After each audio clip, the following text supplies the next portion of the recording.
Hey, well, good morning, Life Church. How's it going out there? Hey, hopefully you have been able to find us on our new platform here this morning. Hopefully you haven't experienced too much trouble or difficulty jumping in here at online.lifechurchlancaster.org. And I hope this new setting will be a great way for us to enjoy service together. So glad to see you. So glad to see you jumping in. You can also watch on YouTube. So if for some reason you are experiencing trouble with the online platform, it is also at the same time broadcasting live on YouTube. So you can jump in there also. So my name is Jason. I'm the pastor here at Life Church. If we haven't met before, I'm so glad that you are spending some time with us here this morning. And we have a great service planned for you. It's Memorial Day weekend, right? That's exciting. Happy Memorial Day to you. Hopefully you have some enjoyable things planned for the day, picnicking with family, maybe in your home or in your backyard or in appropriate socially distanced ways. But anyway, it's good to see you and great to be here on this Sunday morning. We're kicking off a new teaching series today, which I'm excited about. And also, I have Ashlin Hollinger here this morning, here live in the studio here at Life Church, who's going to be leading us in some songs. But before we get into all that, before we begin to transition into the singing and the rest of the service, I just want to encourage you to just kind of calm your heart down a little bit and relax. I know some of you are watching on the couch there, maybe with the kids. Let us know you're here. Again, jump onto the comments feed there. Let us know you're here. Say hello, say good morning, talk to one another. It's one of the coolest things about doing this service live together is that we do get a live interaction with one another. And there's really something meaningful to all of that. It's a kind of a fun experience to do this together, even while we're still apart. So, So I encourage you to kind of take a deep breath. There's so much happening in the world. There's so many different messages that we're hearing out there, so many different voices, and it's just a lot going on. And so as we settle our hearts this morning, I want to just encourage you to sit back, and there's a video that's going to play here. It's called Praise Song for a Pandemic. And I hope that this video is just one way as we start the service to kind of help you begin to kind of calm your heart, calm your soul, and prepare to kind of learn and grow with Jesus and together with your community here this morning. So I'm going to transition this video, and then afterwards, Ashlin's going to lead us in a couple of songs. So it's great to see you this morning. Thanks for being here.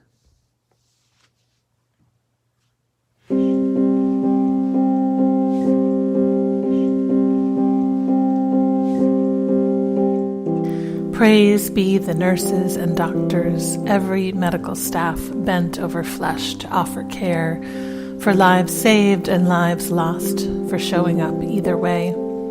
Praise for the farmers tilling soil, planting seeds so food can grow, an act of hope if ever there was. Praise be the janitors and garbage collectors, the grocery store clerks and the truck drivers barreling through long, quiet nights. Give thanks for bus drivers, delivery persons, postal workers, and all those keeping an eye on water, gas, and electricity. Blessings on our leaders making hard choices for the common good, offering words of assurance. Celebrate the scientists working away to understand the thing that plagues us, to find an antidote, and all the medicine makers. Praise be the journalists keeping us informed.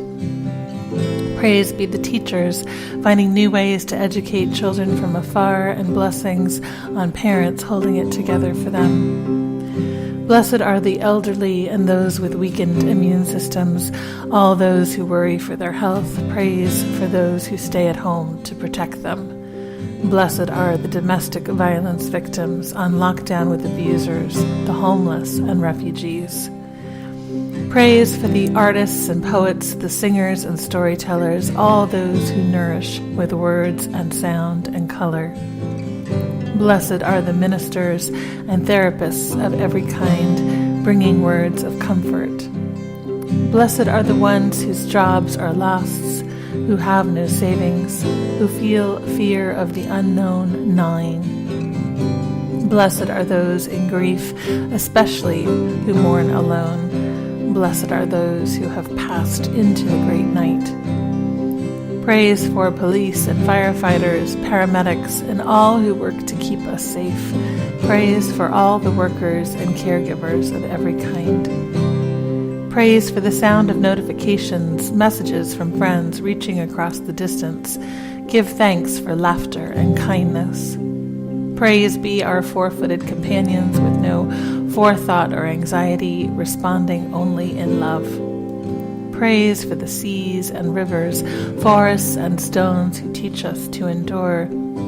Give thanks for your ancestors, for the wars and plagues they endured and survived. Their resilience is in your bones, your blood.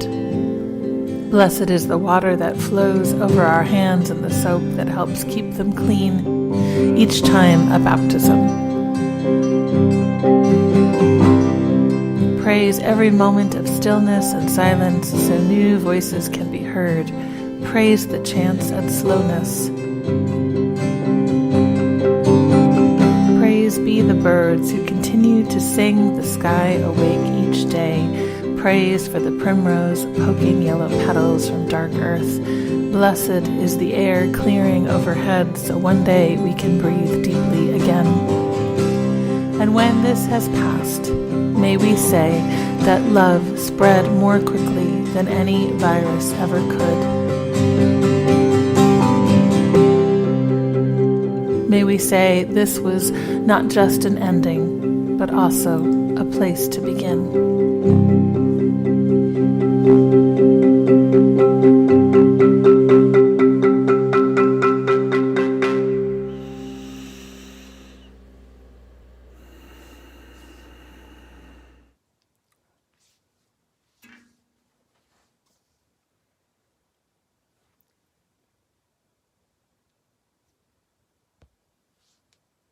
Hey, well, good morning, Life Church. It's good to be with you. My name is Ashlin. I did not pass away. You may have wondered. I do want to say a big shout out to my buddy Adam Rohr for holding down the fort with the music for quite a good number of weeks. It was nice to have some downtime and some rest. So thank you, Adam. We are going to sing 2 songs together this morning. This first song, I'm not sure if many of you guys are going to be that familiar with it. I did look that we sang it one time back in February, and I found it in our database, and I was like, oh wow, that's a good song. So I figured that I would bring that back and maybe put it into our circulation. So take a couple minutes here with me and sing if you want, or just sit there and hopefully enjoy. I'm going to turn on some background track and we'll get going.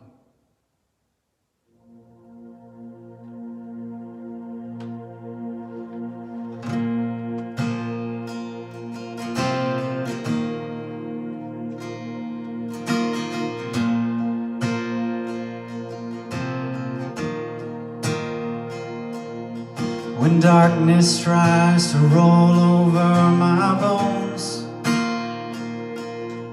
when sorrow comes to steal the joy I own, when brokenness and pain is all I know, I won't be shaken, I won't be shaken. My fear doesn't stand a chance when I stand in your love. My fear doesn't stand a chance when I stand in your love. My fear doesn't stand a chance when I stand in your love.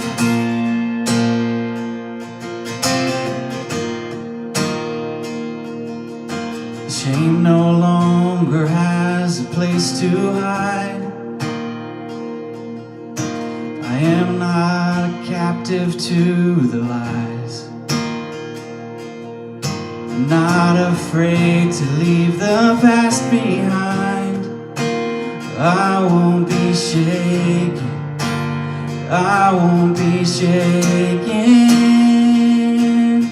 My fear doesn't stand a chance when I stand in your love. My fear doesn't stand a chance when I stand in your love. My fear doesn't stand a chance when I stand in your love.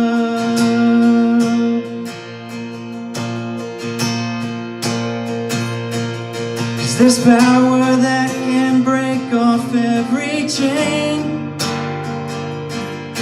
There's power that can empty out a grave. There's resurrection power that can save.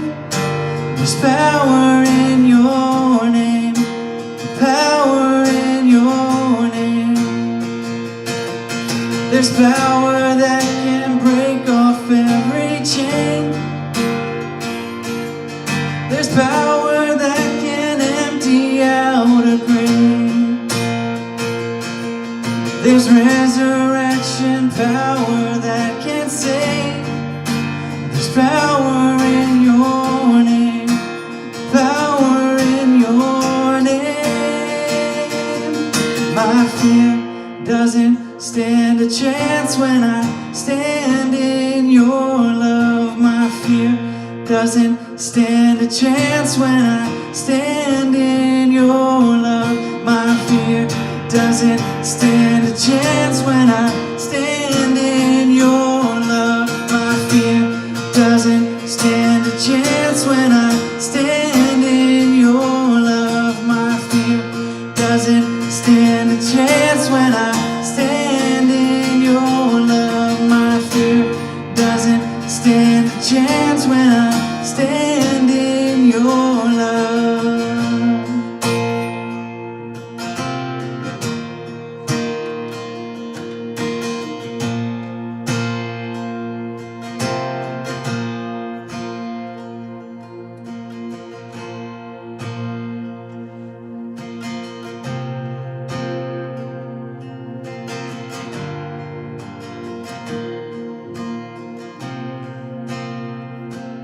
You are a refuge. You have no borders. When I was a stranger knocking at your door, you took me in with no questions and no conditions. When I was a sinner running from your grace, you called me friend. You called me friend. 'Cause there are no outsiders to your love. We are all welcome, there's grace enough. When I have wandered, Lord, your cross is the open door. There are no outsiders. I'm not an outsider to your love. You are the harbor in every tempest. When my soul was shipwrecked, tossed upon the waves, you calmed the storm. 'Cause you are the Father, there are no orphans. Every tribe and nation gathered in your arms, sing with one voice. Sing with one voice. There are no outsiders to your love. We are all welcome, there's grace enough. When I have wandered, Lord, your cross is the open door. There are no outsiders. I'm not an outsider to your love.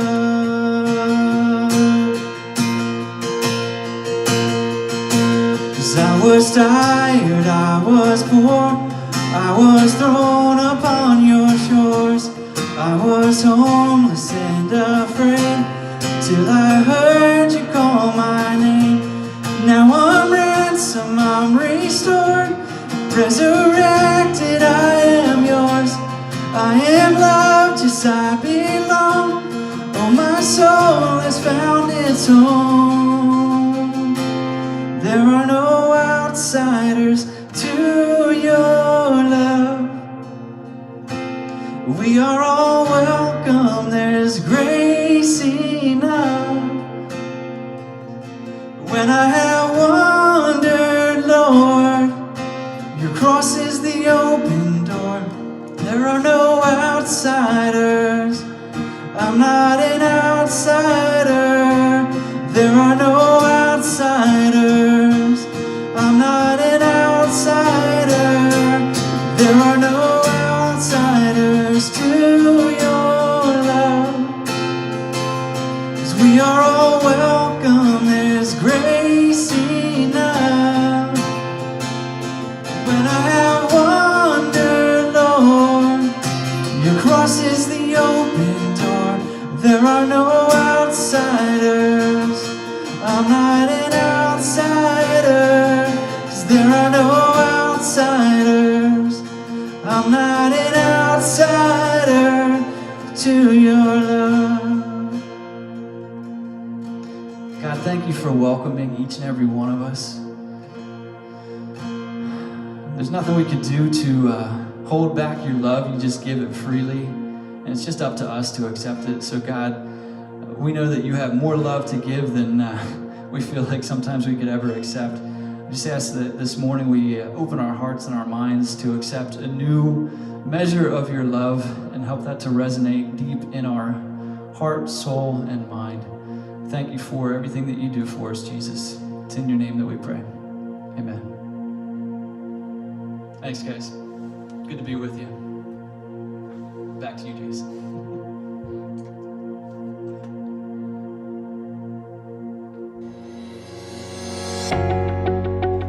Hey, good morning, Life Church. My name is Dwayne, and I'm one of the hospitality team leaders. And it's so great for me to see you guys and for you guys to see me this morning. Welcome to our online service. Obviously, we can't wait till we're back in the building worshiping together. But until then, we're so happy to have you with us online and having you with us today. If you're just checking in for the first time, we are Life Church. We are here in Lancaster, PA, and we're so glad to have you with us. We have one main goal each and every Sunday, and that's to lead people to Jesus for life. Why? Because we believe he changes things, and we believe he changes people. So whether you're new to this faith thing and you're just starting your faith journey, or whether you've been in church your whole life, each and every Sunday we want to make you a little bit closer to Jesus. We want to know who's joining us today. So if you could please fill out our digital connection card. Yes, a digital connection card. Those of you who have been through our services in person, you know all about the connection card. We now have one online, but please fill it out so we know who's viewing our service. Also, let us know who's with you on the couch, and while you're at it, share the link on Facebook. Invite others to join the service, okay? And obviously, say hello to all of your friends, family members, and all of us lifers in the comment section. Let us know that you're watching, and send good wishes, and because we miss you. We all miss each other. So this is a great way for us to connect. This is a great way for us to get together. Remember, if you haven't done so already, and we don't know why you haven't done so, but if you haven't, please download the Life Church Lancaster app. It's the best way for you to stay connected with everything that's going on here at Life Church. Best way for us to stay connected to you. If you haven't downloaded it, go to any app store, type in Life Church Lancaster. You'll find us right at the top, and download the app. And that way you can stay connected with us, and we can stay connected with you. So hope you enjoyed the service today, and hope you're blessed by it. Good morning, Life Church. My name is Caroline Malpass. My husband Zach and I get to hang out with the middle school students at church. We can't wait to see you guys again. As you just heard from Dwayne, our mission here at Life Church is to lead people to Jesus for life. We think that the message of Jesus is good news, and we want to share that news with everyone that we know.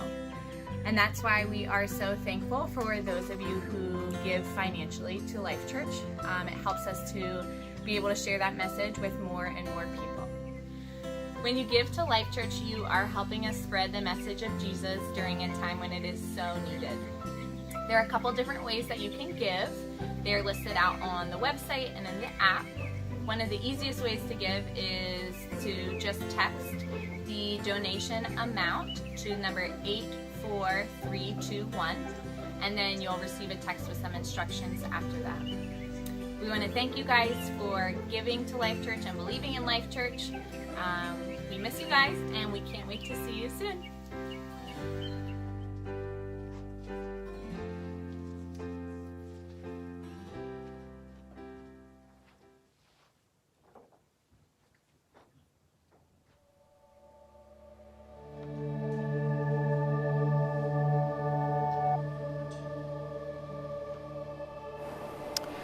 I meet a lot of people who feel that their religion stopped working for them. I mean, since I'm mostly around people from a Christian background, I meet a lot of Christians who say, or former Christians who say, it just stopped working for me. But I'm around Muslims who say Islam started being problematic for them, and Jews who would say the same, and Hindus and Buddhists and so on.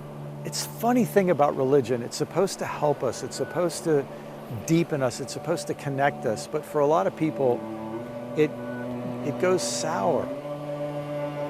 One way I describe what I think goes wrong is that we inherit a tradition that stands still. You could say it like this. You have a founder of a religion, and he says some great things, some innovative things that have never been said before. And so then, for the next 500 or 1,000 or however many thousand years, everybody else just parrots what he said. And in so doing, they betray the truest thing about him, which was he was creative, he was innovative, he broke boundaries. He was a nonconformist, and then they become conformists in following him. Maybe you see that strange paradox, that strange irony. What would it mean to be part of a tradition that didn't just seek to parrot what its founders said, but to actually continue in the direction its founder was leading? To think of it not just as being in a classroom where you learn a bunch of content, but to be inspired by somebody who then sends you out to keep learning. I think this is what the Buddha really intended. I think this is what Muhammad really intended. I know it's what Jesus intended, because he says things like this in the Gospels. He says, I have many more things to teach you, but I'm going to send my Spirit, and the Spirit will guide you into things that you're not even ready for right now. He said, you're going to do even greater things. So he wasn't interested in capturing people to be stuck in one place. He was interested in leading them out of that captivity into a life of discovery that would go on into the future. I have been a Christian all my life in one sense, and I've been a committed follower of Christ since I was a teenager. But I'll tell you, the older I get, the more I realize that to be a committed Christian is to be on a lifelong journey, and a journey that goes on across the generations with more and more learning. In Jesus' day, there were issues to deal with, like kosher laws, and how Jews relate to Gentiles, and how you relate to the temple, and what's the meaning of sacrifice. We could keep talking about those things forever. Or we could be educated about the way Jesus talked about those things and grappled with those things to help us deal with the issues in our world. Issues like, what are we going to do about a climate that's being heated up by our own energy sources?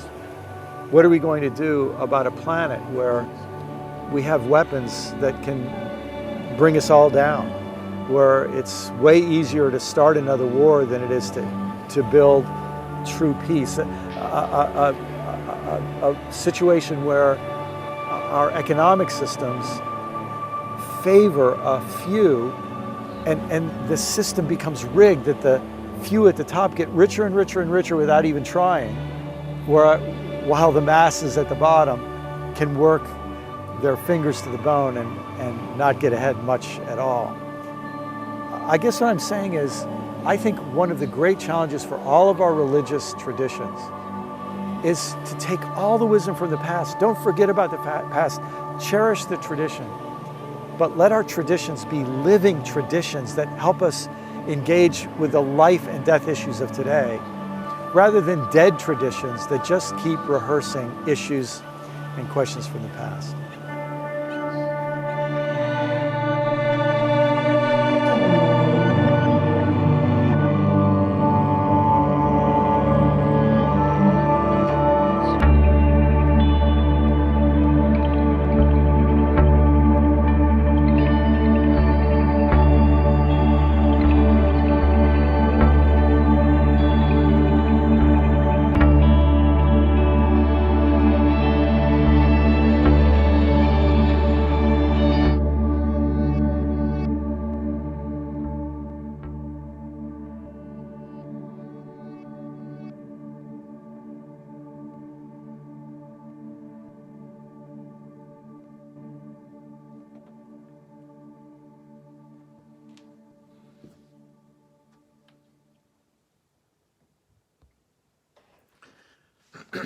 Hey, well, welcome. Hey, this is Jason. As I mentioned a little bit ago, I get to be the pastor here at Life Church, and it's good to see you all joining with us out there today on this new platform. Hopefully that's all worked all right for you. I see the comments feed is active, so that's really fantastic. Keep saying hello to each other, keep greeting each other and interacting. This is one thing you can't do if we're here live. Tell everybody else how you feel like the service is going, or what you thought about that point or that song. So feel free to keep engaging that way. And also, if you didn't fill out that connection card that's on there, we now have a digital connection card. And please just take a moment, click that link, fill that out briefly. We'd very much appreciate that to help us know who's here with us, and if there are any questions we can answer for you. So, Brian McLaren. Well, actually, before we go there, I did want to say a thank you to Dwayne, who did announcements. Yeah, let's hear it for Dwayne. Thanks so much for recording that for us, Dwayne, and for Caroline, also, and Ashlin, who's came in this morning with us, and also shout out to Kevin McGillicuddy, who did a lot of our back end stuff, behind the scenes stuff, and Jamie Shank helping take care of things so we can pull off this service for you this morning. So a lot of people coming together to make this happen, which is fantastic. So thanks to everybody who helps make this happen. Well, we are starting a new teaching series today, and I'm really excited about this. I've called it Adventure with Jesus. Adventure with Jesus. So in this series, we're going to be exploring what Brian McLaren was just talking about. How do we bring a 2,000-year-old faith, a faith framework, a faith system, a religious paradigm? How do we bring it into the present? What does that look like? How do we do that? And is it ever okay to embrace innovation when it comes to faith? Or are we supposed to only and always ever, hang on to everything that we were told, everything that we were given from the previous generation and back and back and back? Every line, every letter, just hold on to everything, don't change a thing. Or is there space for innovation? And I believe Jesus invites his followers to adventure with him. He invites us to adventure with him, but as any explorer or adventurer or wilderness person will tell you, if you're going to head out into the great unknown, one thing that's really helpful on the journey is to have some kind of base camp, right? You're going to need some kind of anchor point, a place from which you will do the adventure. And that's what we're going to talk about today as we begin this teaching series on adventure with Jesus. We're talking about the base camp on the adventure with Jesus. And now, the very first Christians wrestled with this idea of innovation and their faith and adventuring with Jesus. And our earliest documents from Christianity actually give us record of how they thought through the challenges of their time and how they worked out the challenging topics that they faced. One of the earliest documents that we have in Christianity that found its way into our New Testament is the book of Galatians. That was a letter that was written from the Apostle Paul to a group of Christians who resided in a region called Galatia.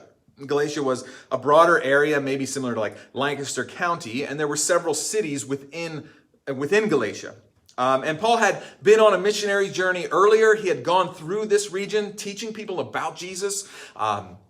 He would go to the Jewish synagogues first, and he would tell people about Jesus. And you can read about this in the book of Acts. He would tell people about Jesus. Some Jews would become believers. Other Jews would say, "We hate you, get out of our town." And then he would tell non-Jews, the Gentiles, Romans, Greeks, other people about Jesus. And many of them would become Jesus followers too. And some of them would say, "We hate you, you get out of town." And so he would eventually leave town, go to the next town, do the same thing all over again. And behind him, he left a trail of new faith communities, small groups of people that would meet in homes and talk about Jesus and learn to live out their faith together. And Paul taught these communities an innovative iteration of Christianity. It was a new way to view a walk with God. And there was a lot of excitement and there was a lot of zeal. A lot of people embraced it, but there were a lot of people who didn't. As I just mentioned, they were opposed to Paul. They liked the old way of thinking. They wanted things to stay the same. Don't change anything. We're Jewish people. Let's take what we've received for 1,500 years and just don't mess with it. Just keep it all the same. And many of them had actually embraced the person of Jesus. They thought, hey, he was a good rabbi. He was a great teacher. We think he was the Messiah. But at the same time, they still held on to old ways without fully embracing Jesus, without fully innovating, as Brian McLaren mentioned in that video. And so after he would start these churches, Paul would start these churches, people would come in behind him and begin to teach the old way. Paul was teaching the new way of viewing a walk with God, and people would come in behind him and teach an old way of a walk with God. And it really frustrated Paul. And so actually, he had gone through this region of Galatia, done all this teaching, found out people were back behind him, teaching the wrong things, teaching the old way. And so he wrote this letter pretty quickly, this letter of Galatians. He writes this really quickly, and he's actually kind of upset as he's writing it, and you can feel that as he's writing it when you read it. And he begins to kind of argue a little bit with the people who were proposing the old way and helping his people stand firm in the new way. And so that's what we're going to talk about as we think about adventure with Jesus and finding our base camp in our adventure with Jesus. Because Paul, in Galatians chapter 5, in this series, I'd love to work through the whole book of Galatians, but that would take us too long. So we're just going to look at chapter 5, because I think that's most of the meat of this book is found right there in Galatians chapter 5, and I think it will be helpful to you. But Paul's fired up. He's upset. He's going to engage with these traditionalists, these people who don't want to see innovation, people who want to hold on to the past, and Paul wants to push the church into the future on the adventure with Jesus, and he's going to give us what the base camp is. So we'll get there, but first let's jump in to Galatians chapter 5. Let's start right here at the beginning with verse 1. This is what Paul says as he starts out here. He says, "Hey, it's for freedom that Christ has set us free. Stand firm then, and do not let yourselves be burdened again by a yoke of slavery." Don't allow yourselves to be burdened again by a yoke of slavery. So it's important to notice here that right out of the chute, Paul's basically saying, hey, Jesus set us free. Jesus wants us to be free. Jesus was not an advocate of burdensome, heavy-handed, nonsensical religion. All right? Jesus came to set us free from that kind of religion. And this apostle, Paul, is telling his young church, these young followers, these people who are pretty new to their faith, and they're hearing conflicting voices, one from the old timers, one from Paul, who's kind of innovating, and they're hearing these conflicting voices, and Paul says, stand firm in this new freedom. Pay attention to your spiritual journey. Because I don't know if you've noticed this, and I don't know how long you've kind of been on a journey with Christianity and a walk with God, but one of the things that I've noticed in life is that in spiritual circles, in spiritual climates, it seems that we gravitate more toward, like if just left to ourselves, we kind of gravitate more towards more rules, towards heavier burdens, towards higher hurdles to jump through. Like religion just sort of left to itself gets more and more cumbersome. And Paul knows this reality, and that's why he starts with this statement, stand firm in your freedom. Stand firm in your freedom. So I want you to note, just as we begin this conversation, that one of the earliest documents of Christianity Many believe Galatians is it's like the earliest written document that we have. Its writing actually predates the Gospels when they were written down. So this letter was actually most likely in circulation in the churches before texts of the Gospels were being circulated through the churches. But this earliest document is a rigorous defense for a new way, for an innovation in faith, for standing firm in freedom. So let's keep reading. This is what he says next. Mark my words, I, Paul, tell you that if you let yourselves be circumcised, Christ will be of no value to you. Okay, so there we have it. I know you were wondering at what point in the service this morning we were going to get to circumcision, because that was the topic that was, just burning on your heart this morning, hoping today in church we'd have that conversation. So you're welcome, right? But we see that this is an issue, and we've talked about this before here at Life Church, because if you read the New Testament for more than 5 seconds, you're going to run into circumcision. It was the hot button issue of their time. And so in the first century, you just have to kind of wrap your head around this principle and understand that this was a big argument that they were having. It was the Old Testament, and it was a big argument because the Old Testament was filled. Their scriptures, the Old Testament scriptures, which the early church, again, they didn't have the New Testament in its completion. They might have had a couple of documents here and there. Their scriptures were the Old Testament. And in the Old Testament, circumcision is mandated. Circumcision is commanded by God, that God's people, the men of God's people, would be circumcised. And as in this new church, as the church began to expand past the boundaries of the Jewish people and the synagogues throughout the Roman Empire, and Romans and Greeks, non-Jews began to become followers of Jesus, they didn't grow up with an understanding of circumcision is what God is supposed to do, so nobody else was circumcision. And so this became an issue. All of a sudden, you've got churches that are filled with Jews who are following the rules and following the laws, and they had been circumcised. And now you have Mr. Greek stepping in, Mr. Roman stepping into your church, and he's not circumcised. Well, if he's going to be a good Christian, a good follower of Jesus, he needs to get circumcised. And that's the argument that was being had in the early church. But Paul begins to argue that these are actually two really totally different operating systems. Two totally different operating systems, religious rules and laws, or Jesus and freedom in Jesus, a new innovative approach to God through the person of Jesus. And he's saying these two things, they just don't mix. He's saying if you're going to do one, Christ, if you're going to be circumcised, Christ is no value to you. And he's turning this whole thing on its head. So one of these ways of thinking is about hanging on to the regulations of the past, while the other one is about letting go of what bogs us down and finding freedom in Jesus. One is about the letter of the law, while the other is about the spirit of the law. One is about tradition and morality, and the other one is about innovation and love. They're two different operating systems. And Paul's saying, hey, you can't kind of do both of these. It's sort of like, Mac, iOS, and Windows. These are two different operating systems, right? These two don't play together nicely. You're not really supposed to do both. It's hard to get them to be friends. Or it's like, I'm a Republican and I'm a Democrat. Yeah, I'm going to do both. Or I'm going to take a little here and a little there and I'm going to mix them up and be both. Well, maybe you can, but it's kind of tough. I'm an introvert or an extrovert. Or, well, I'd like to do both, right? They're kind of different ways of seeing the world. I know some of you introverts are out there like, hey, I have some extroversion too. Or vice versa, right? I know, I'm picking on everybody. But Paul is telling these young followers of Jesus the old way of circumcision and the law. That's the old way. It's the whole paradigm. We're embracing a new paradigm now.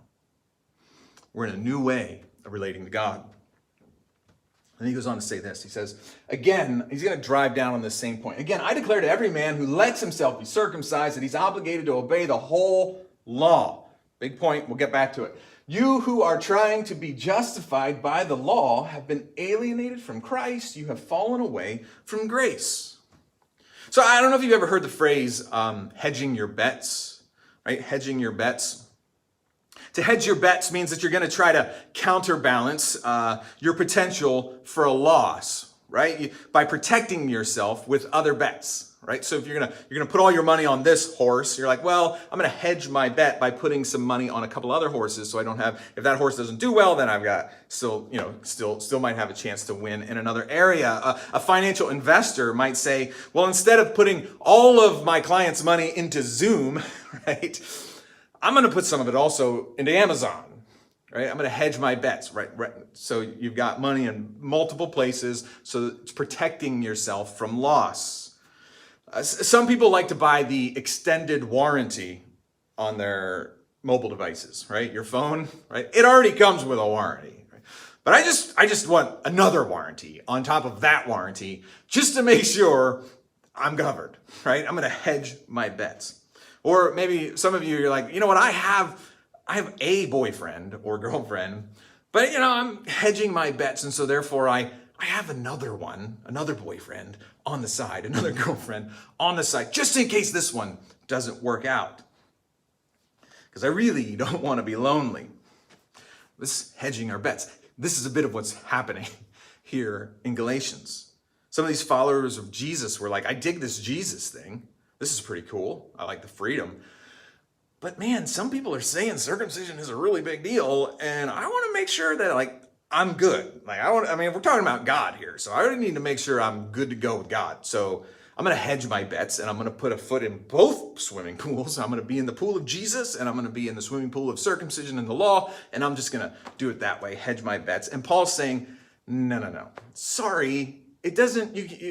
It's not designed to be that way. All right, you can do that. Obviously you can do that, but that's going to be problematic.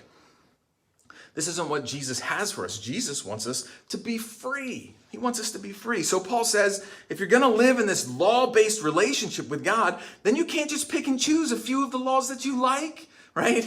And do those. He says, this whole deal, this law deal, it's a package deal. It's the whole law.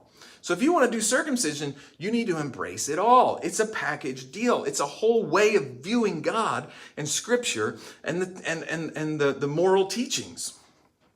But if you want to live in the freedom that Jesus has for you, well, then go for it. Enjoy it. Live in it and forget about the law. Now, I know someone is asking, well, what about morality? What about right and wrong? What about sin? What about, aren't we supposed to work hard to become righteous? Well, I'm glad you asked that because Paul somewhat anticipates that question. So let's take a look at what he says next. He says this, for through the Spirit, we eagerly await by faith the righteousness for which we hope.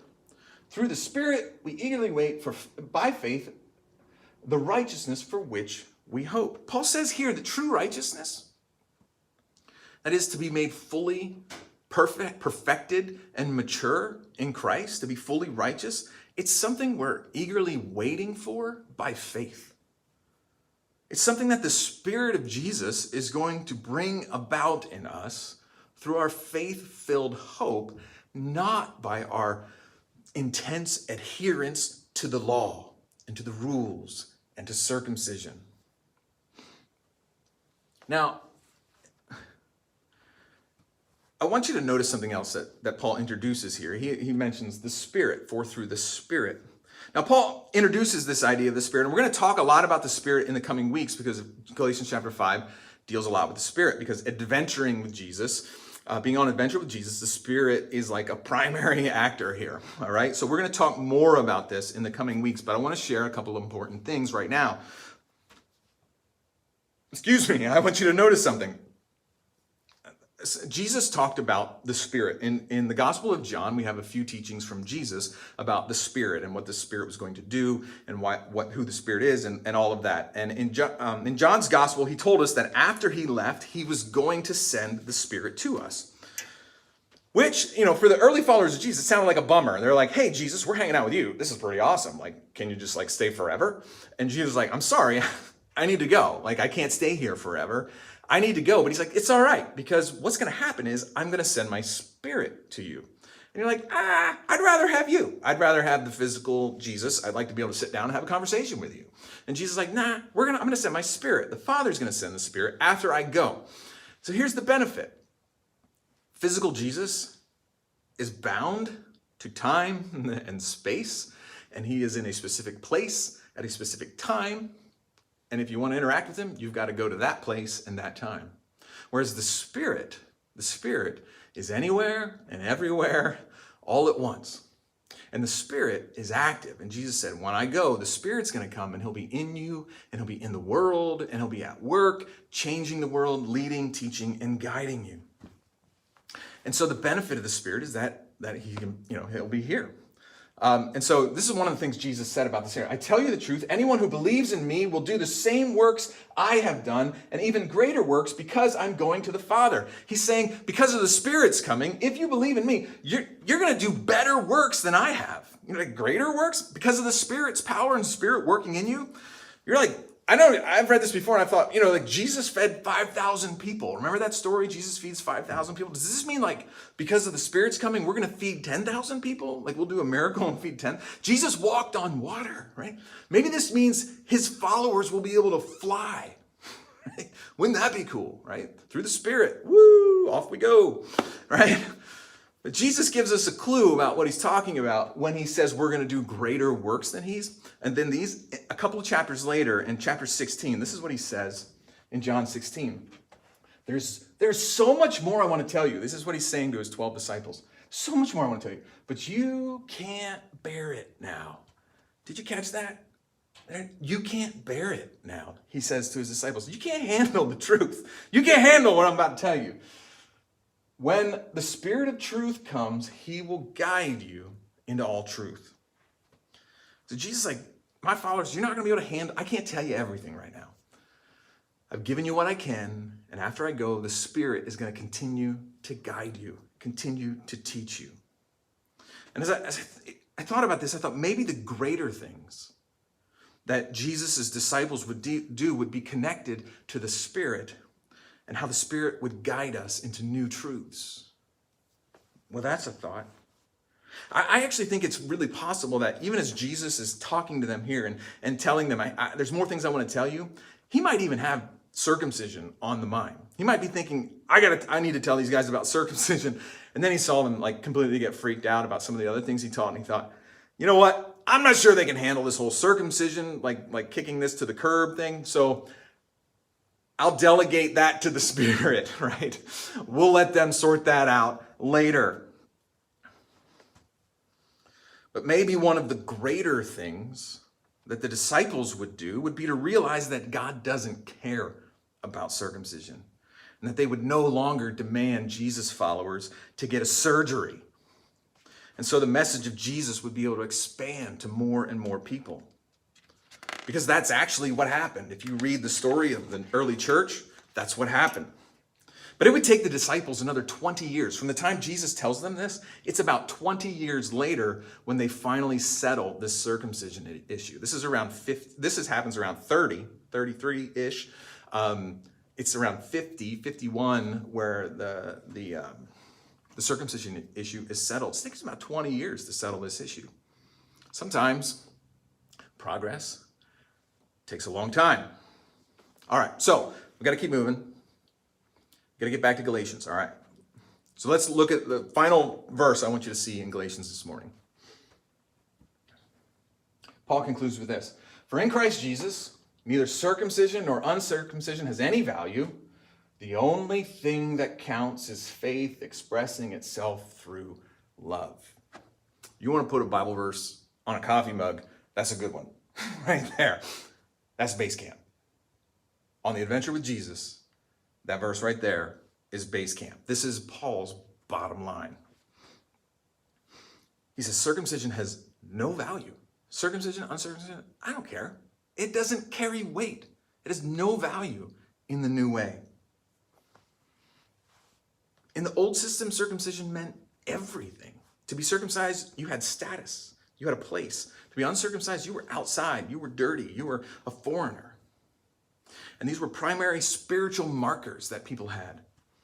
That's how we could separate the good people from the bad people. But finally, 20 years after Jesus died and rose from the dead, the church finally tosses them out. The Spirit guided them into new truth. They went on an adventure with Jesus, and they threw circumcision out. But you might be thinking, well, Paul, if you're kicking circumcision to the curb because it has no value, then what does have value? And that's what I just mentioned. Faith working itself out through love. This is it. It's the bottom line. It's the base camp. Faith being expressed through love in action. When Paul says here that he's not talking, when Paul says faith here, and don't get caught up on this word, he's not talking about a mental assent to specific doctrines that could be, written out. I have faith in these doctrines that they are accurate. It's sort of a mental assent. When he's talking about faith working itself out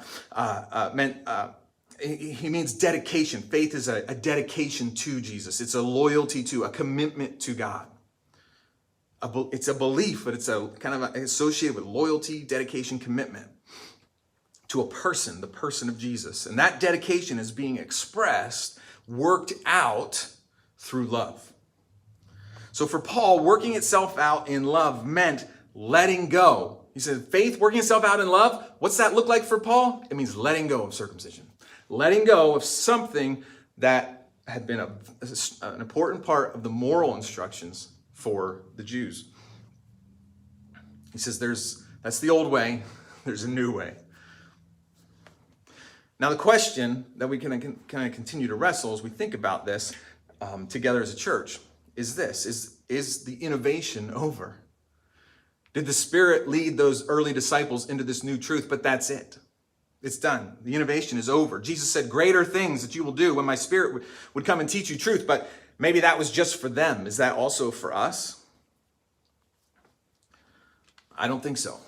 I don't think so. And as times change, and as the culture changes, and as situations and scenarios change, Jesus' followers have to wrestle with what does it look like to be faithful Christians in modern times, in new areas. And Jesus knew that a rule book approach to faith, a rule book approach to following him wasn't going to go the distance. It wasn't going to work.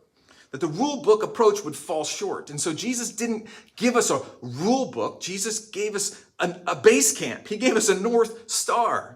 He gave us a directional beacon, and that was to love one another. Faith working itself out in love. And when the Spirit of Jesus is alive and well in the lives of his followers, and then suddenly we begin to see that when Jesus said his followers would do greater things, we can begin to engage in that. See, again, you thought he was talking about cool miracles. Do greater things. These are some cool miracles that you can do. And then you're like, I haven't done any of those cool miracles. So what's this verse? What does it mean we're going to do greater things? But what if Jesus instead was talking about a radical transformation of the human race? During his lifetime, Jesus honored women. You can see this throughout his teaching. You can see this throughout his life, especially, that Jesus gave an uncommon place of honor and respect for the women who were in his life. But maybe the greater thing is that Christians working their faith out in love began to see women as equal partners with men. And that all over the world today, Christian churches and denominations can celebrate the equality of women and men and support women in clergy roles. Maybe that's a part of the greater thing that Jesus has called us to on an adventure with him.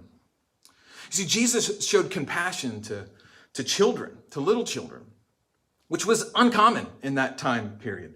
But maybe the greater thing was that because of the Spirit leading and teaching these Christians and guiding them, and Christians beginning to work their faith out in love, that they would take the infants that Romans would leave on the trash heaps because they didn't want these children, especially if it was a girl. They would disregard this girl. They would expose the baby by leaving the baby on a trash heap. And because Christians were working their faith out in love, they would go and take those children, adopt those children, and raise them as their own, not because there was a rule in the rule book for it, but because they were working their faith out in love. Jesus healed the sick, but maybe the greater thing was that Christians working their faith out in love It was Christians who, while working their faith out in love, began to stay in the cities and care for the sick and the dying when the plagues would ravage their populations. Jesus cured people of leprosy. But maybe the greater thing his followers would do as they worked their faith out in love would be to start hospitals, to support scientific research that would eradicate deadly diseases. Jesus helped people who were slaves and he healed them. But no doubt the greater thing was that the Spirit guided the church into truth when the time was ready. And because Christians were working out their faith in love, the church began to reject the straightforward teachings of the Bible that supported and endorsed slavery, and they began to fight tooth and nail as abolitionists against the institution of slavery. A fight that they would eventually win, and it would change the course of human history. That's a greater thing. Jesus celebrated marriage by turning 180 gallons of water into fine wine. That was amazing. But I believe the greater thing is that because of the Spirit of Jesus guiding us into truth, and because Christians working their faith out in love, that many churches are no longer condemning or no longer discriminating against sexual minorities, and they're beginning to support marriage equality for LGBTQIA people, including this church here. It was on a hot, dusty day where Jesus fed 5,000 people. But maybe the greater thing is that his followers would begin to work their faith out in love and begin to eradicate hunger. Jesus said, I'm sending you my Spirit. Because when the time is right, he's going to teach you new things. He's going to show you the way. Things that you're not ready for now. And once you grasp these things and once you lean into them, you will do greater things than what I did. Most of us thought he was talking about miracles. Most of us were hoping Christians would be able to fly, right? Maybe instead he was talking about the transformation of humanity into a family of people who fight for justice and love, and who generation after generation after generation begin to break down the walls that divide us and the rules that separate us and the things that are destroying us, and begin to radically accept one another. You see, what Paul shows us here in Galatians is so revolutionary. And it's the adventure that Jesus is inviting us on. Jesus is inviting us to adventure with him, to follow his Spirit out into the unknown, working out our faith, not by religious rule keeping and external markers of superiority, but instead by love, and following where his Spirit leads us, one generation after the other. Base camp is faith working itself out through love. That's the bottom line for Paul. And that's the base camp for the adventure with Jesus. And I'm looking forward to talking more in the next few weeks as Paul continues to work out what this looks like. I'm sure you have lots of questions after thinking about some of this. Paul's going to keep helping us understand how we live in this new adventure. So as we finish here this morning, I want you to ask yourself, has your religion calcified? Has your religious framework become burdensome, heavy-handed, stagnated? Or is it alive in the adventure of Jesus? Are you following the Spirit's lead as he guides us to understand truth? Truth that is ultimately revealed in Jesus himself. Are you willing to adventure with Jesus? Let's pray. Jesus, thank you so much for these few moments here this morning. Thanks for Life Church. Thanks for those who have gathered here digitally to interact with each other. And I pray this message of adventuring with you is encouraging and helpful for some, and maybe even liberating for some. And help us to continue to think through this, because we want to be faithful followers of you. Help us to listen to your Spirit and begin to know what that means and know what that looks like. And help us as we continue to have this conversation together. And help us to live this out in our current context where we're on lockdown, where we're in pandemic and all of this kind of stuff. And there's so much debate and conversation and angst going on in our world. So thank you for these few moments to think about you and refresh our faith. And it's in Jesus' name we pray. Amen. Hey, well, thanks so much for being here this morning. Thanks so much for hanging out with us. I hope you had a positive experience with us. I'd be happy to hear from you. You can send me an email at jwolf@lifechurchlancaster.org. And I'd be happy to answer any questions. You can set up a meeting with me. If you'd like to meet with me, just go to lifechurchlancaster.org, scroll to the bottom. There's a calendar. You can set up an appointment if you'd like to talk. We're so glad that you're with us. And for the families who are out there and kids who might still be hanging in there on the couch, remember, head to our website, Kids and Teens link. You can get curriculum and videos and stuff for kids to watch, families to watch together. Engage with that. And happy Memorial Day. And also, one last thing, I just want to say happy birthday to my son Asher, because tomorrow's his birthday, so we're excited for that at the Wolf House. And so anyhow, I hope you have a great Memorial Day celebration. I hope to see you back next week. And until then, Godspeed. You're going to say it with me. Alrighty, so I'm going to actually play a little song here on the outro so you guys can hang out there for a little while, interact with each other if you like. But a little song to play here to kind of send us out. Thanks for being here.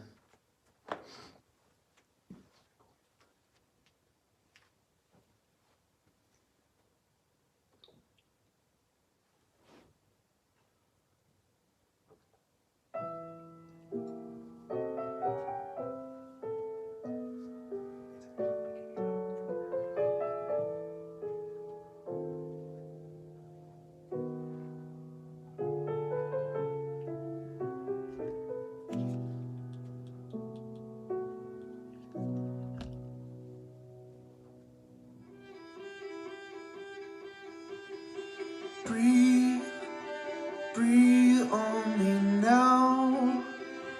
Open your mouth and speak the word that heals this broken ground. Say what you will as we are still and we breathe in the very breath of God. Oh, Spirit of God, here with us now, giving us life again. Breathe on us now, fill us with your love, send us with your power, Spirit of God.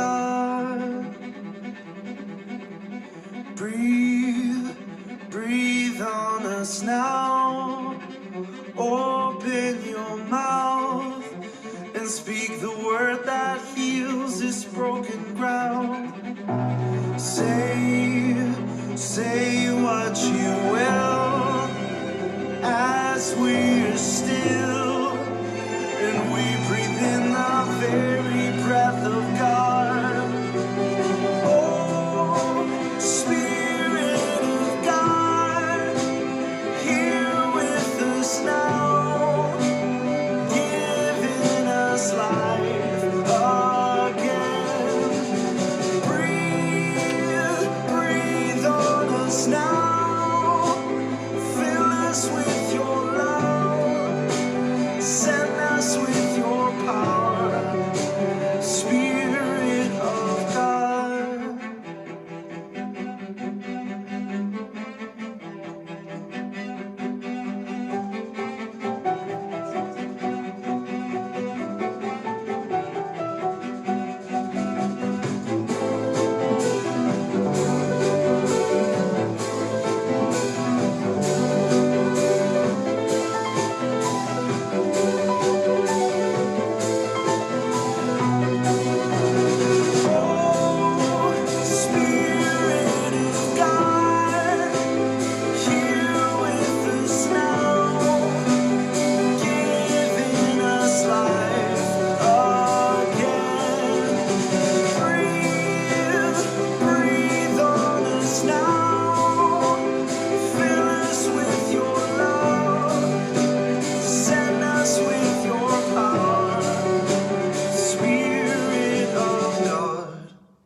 Hey, well, thanks for joining us today. I hope you have yourself a great Memorial Day celebration, hangout time, and good to see you. And I hope to see you back next week. But until then,